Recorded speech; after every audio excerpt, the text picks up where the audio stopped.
Welcome to the tea break here. Day 2 of the Boxing Day test. KL Rahul, he was going along nicely up until the very last ball. Michael Vaughan before tea. Pat Cummins, he produced an absolute pearl to see India now 2 for 51 in pursuit of 474. And Pat Cummins, he's got both wickets. A little bit expensive by his normal measure, but you just cannot keep him out of the game. No, I think he's been expensive because he's gone for that full of length. He's tried to get the Indian batters driving. That's where he feels he's going to have his success.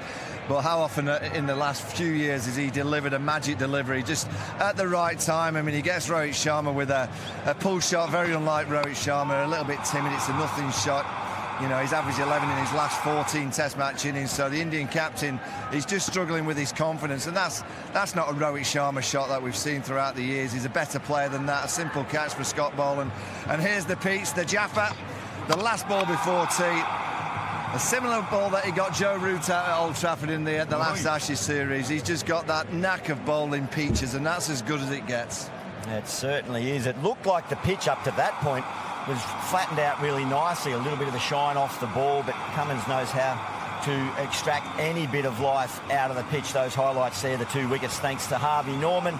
And earlier in the day, the talk around this MCG, as it so often is in Boxing Day Test cricket, is Steve Smith. Test match century 34. He ended up on 140, and it was just a masterclass. He seems to have freed himself up and just realised that batting's fun again. Yeah, I'll go back to Brisbane. I think that century in Brisbane was so important for him as a person. It was a different kind of century because it was harder, not quite as fluent, a little bit ugly at times. But I thought as soon as he arrived yesterday afternoon, he just found that flow of play and that kind of energy and that enjoyment that you need out in the middle. And once you see him scoring through the offside and that flow of play on the front and the back foot, accessing both sides of the wicket, I mean, that's just glorious. That's just brutal.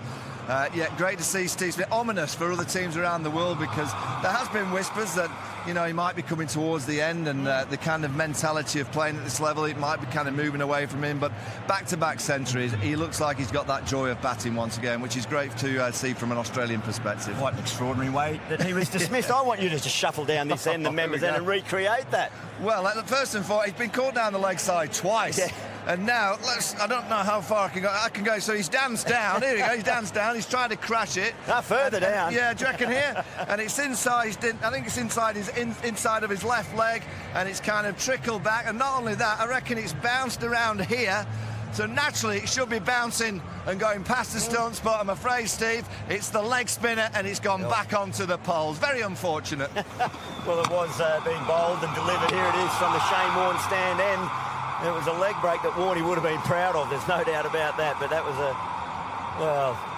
an entertaining finish to what was a wonderful innings. Steve Smith, his 34th Test match century. It's beautiful conditions out here in the middle of the Melbourne cricket ground, and we are going to take a break. On the other side will be live play.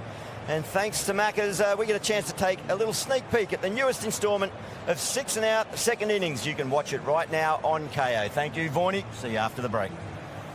You asked me why I was interested in psychology. Have you not met the other band members? I found it. The secret recipe, right? This is for Buzz's guitar. You hear all this squeaking. Hey, Buzzard, come with me. Cheeks, come with me. Cheeks, come with me. On your guitar, can you? Hey? I'll put some of that on. The personalities in the band are quite distinct. You've got Gavin Robertson, as I mentioned, he's a Rob Hurst. He takes it very seriously. Robbo always has a new outfit for every gig. He's often got his sleeves cut off. Well, I just did it because my arms had just gotten so big. I just thought, Is that a pillowcase? Brett thinks he is a music tragic and a bass player, but Brett's very centred and down the line. Don't we need to start as soon as it finishes? Calm down. Calm down. There you go. Calm. How's your Gregory Peck? Why are you nervous? You've done, well, we're trying to work out how many gigs you've done. We think between 250 to 400. Dave Gleason's here. He loves you. Like, this is like a bucket list thing for me. Richard Cheekwee, our front man, Cheeks he thinks he's the Asian Mick Jagger, and he is. He can own an audience. Lucky enough to go see Cole Chisel last night. I saw Jimmy drink it. Is that the same stuff Jimmy's drinking? Yes, it is. Is it? Yes. What is it? Can't tell you, it's a national secret. Brad McNamara and I we take the piss a little bit more. You eat all the nuggets, Buzzard? Here you go, mate. The The Marmalade bloody boys. Marmalade boys have put about 10 in boxes away over here. Fair dinkum. Yes, he's cutting his sleeves off. You beauty. That works. Are you radical like this? That's better. Yeah. I actually quite like it. That's I actually reckon it's a good. massive improvement. Yeah.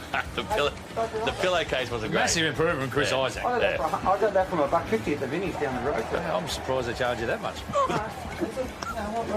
Who signed it? What do you blokes reckon? This is a much better concept, isn't it? Anyway, give that back to Chris Isaac. Yeah. Can't you? What can you use the sleeves for? No.